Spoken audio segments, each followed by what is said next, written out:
What's up? It's your boy Carcino here, and let's get into it. This is the truth behind the TV show, The Parkers. This was the spinoff of Moesha. Y'all remember that? We just did Moesha wasn't too long ago. Many of you knew we would end up here at the spinoff show. Countess Vaughn became one of the more popular characters on the Moesha show, being Moesha's best friend. She had the most interesting storylines, and she was just very talented. Her and her friend that was also on the show, Jenna Von Oy, those two were enough where they felt like we could do a spin-off show on Countess Vaughn's family life and bring in Monique to be the mom who was looking for a television show at the time. So bringing this together and having the right cast was everything. Now, what people didn't know, which my friend Drew, he knew since Blossom. Jenna Von Oy, wow. He was like, man, that chick is thick. On Blossom, I'm like, he was watching the intro of Blossom. I'm like, who watches Blossom? And he did. And he was the first to notice that, man, that chick is thick. And sure enough, Jenna Von Oy became the epitome of everybody black. That white girl had everybody hooked. They were watching anything she was on. So when she was doing this show, and they decided, okay, we finna start, Sarah came over here to start writing for the Parkers.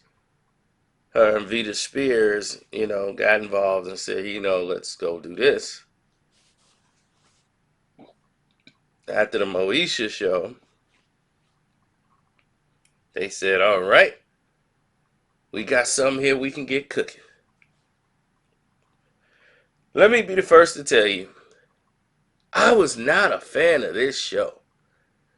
This might surprise some people. I did not like the Parkers one bit. It just was not my show. But they did have some episodes that were pretty decent. But overall, I just really did not like the premise of this show. It had the same cliche thing. It's you know, both mother and daughter going to college together, and you know,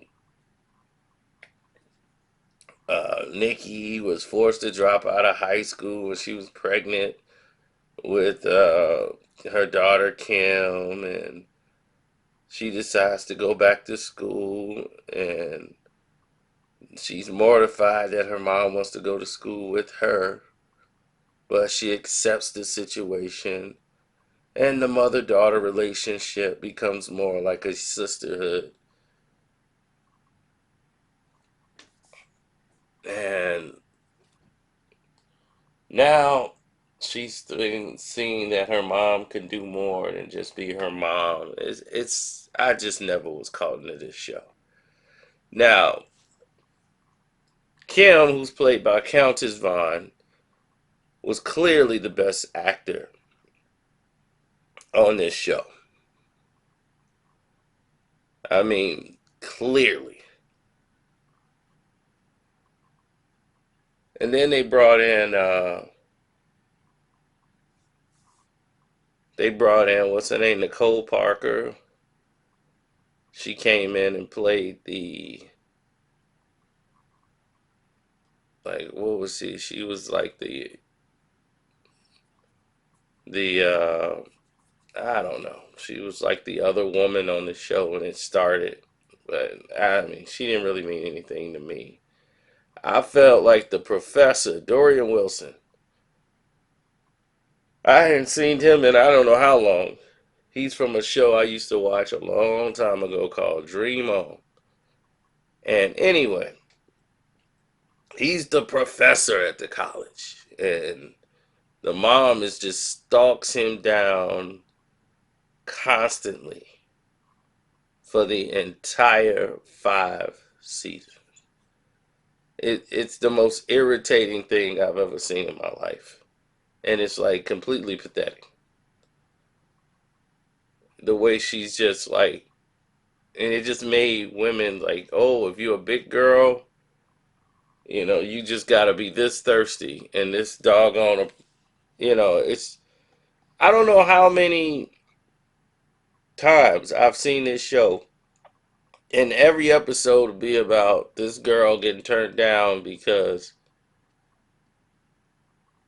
she's, uh, oh, he turned her down because she was big, or the daughter gets turned down because of her weight. And the weight was an issue on a lot of these different shows. I mean, a lot of these episodes, it was a weight situation. Now, I'm glad that they did tap into some of it, but I didn't need that to be the theme of the show, and I didn't need her going after the professor on making her look thirsty on every single episode. I mean, some of it was funny, and the rest of it was just pathetic.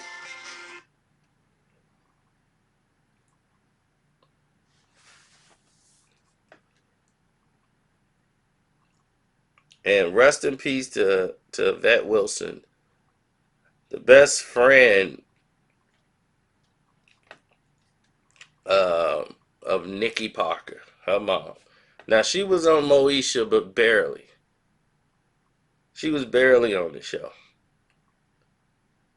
and then she started becoming more of a character from season 3.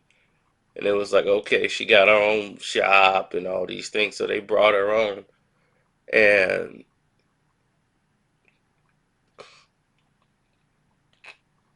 then they had her as a girlfriend of Bernie Mac when he was mentioned once on the show, but he was never seen on the Parkers.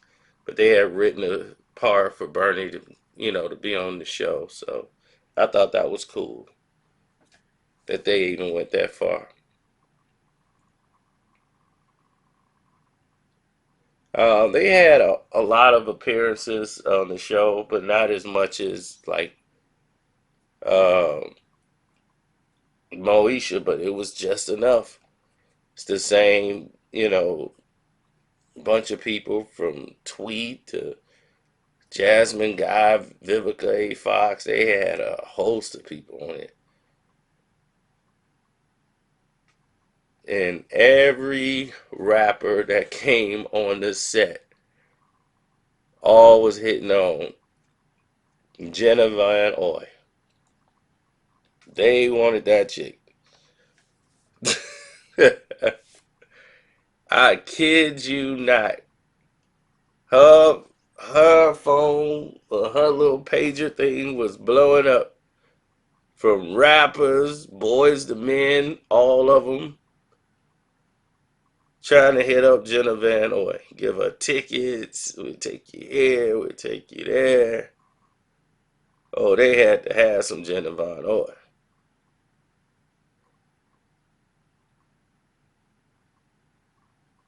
They even had Kel on the show. One of the episodes. I forgot which one it was, but he was on the show.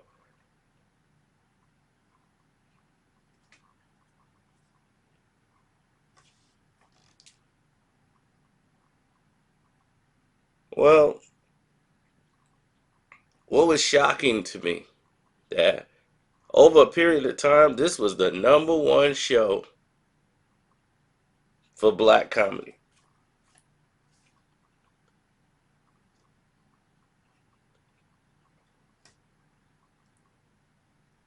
Black comedy. This was like the number one black television show. People love this show. Despite of me not really liking the show, they loved it. And the cast was so close. It was like a bond, a friendship. It all worked.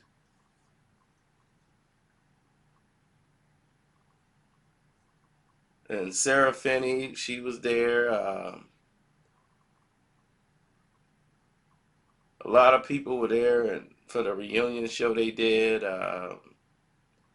except for Yvette Wilson, she was working and couldn't make the reunion show. But in 2009, it was cool that they got together to do it like a reunion. But I was not a real big fan of the show.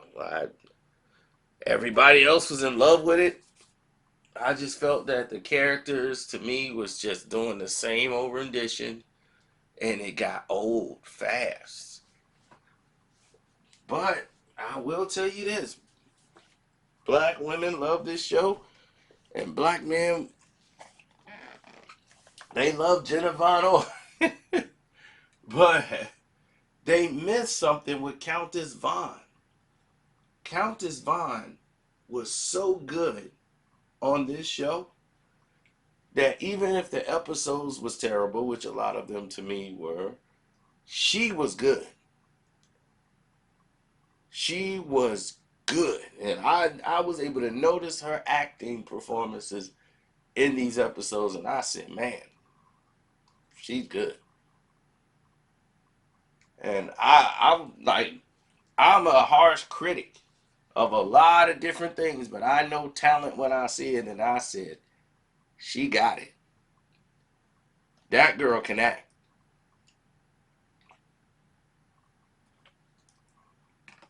Now,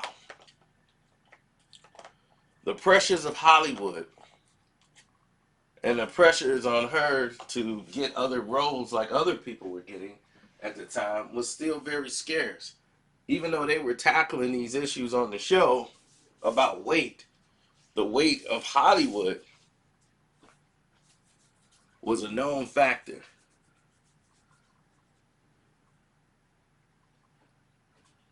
As everyone had other projects going on while they were filming the show, she was going through transformational problems too because she was trying to lose weight and was struggling to do so because she was trying to get another role in a movie that was upcoming that she was passed on based on her character being just too big.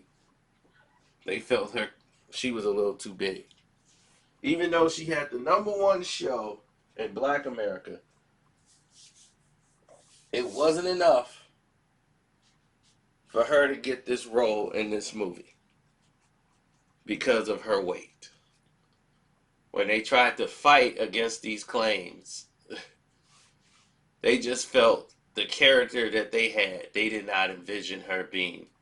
She was too short and too stocky, which messed with her psyche a little bit. And she tried to transform more once the show was over.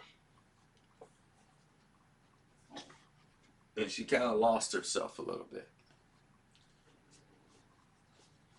And that's sad because she was really talented. Now, Monique went on to be, of course, Monique. And unfortunately for her, you know, we all know the circumstances there, so there's no need to go in there.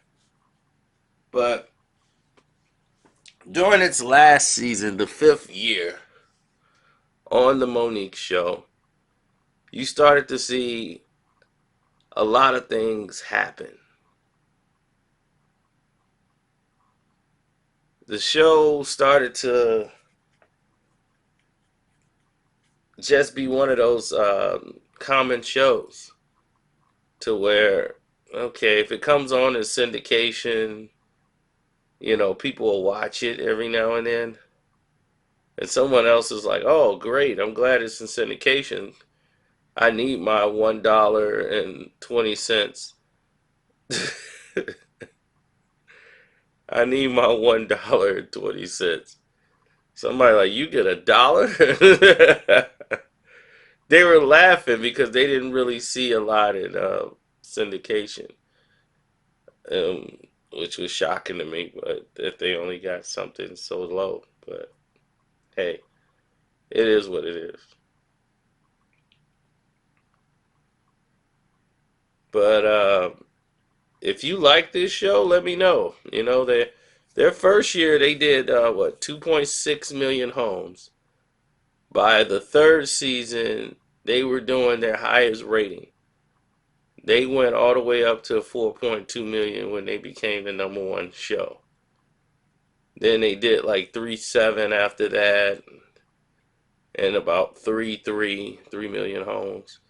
So they averaged some good numbers during those 5 years, but I just think the show had run its course, and that was just that for me. Like I said, I wasn't a huge fan, but I know some of you are. So y'all tell me what y'all think about the show. I felt Moesha to me was a better show. You know, I could be wrong.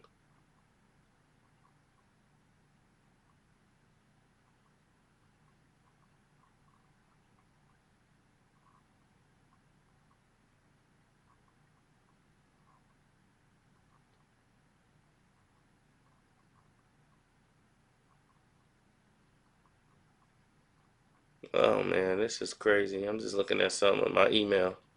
All right, let me take care of this. Hey, don't forget to support the page, man. Hit the Cash App up. Carcino's the name on the Cash App. Or click the Streamlab up. I'm finna check the Streamlab too and answer some emails and questions over there. All right, deuces.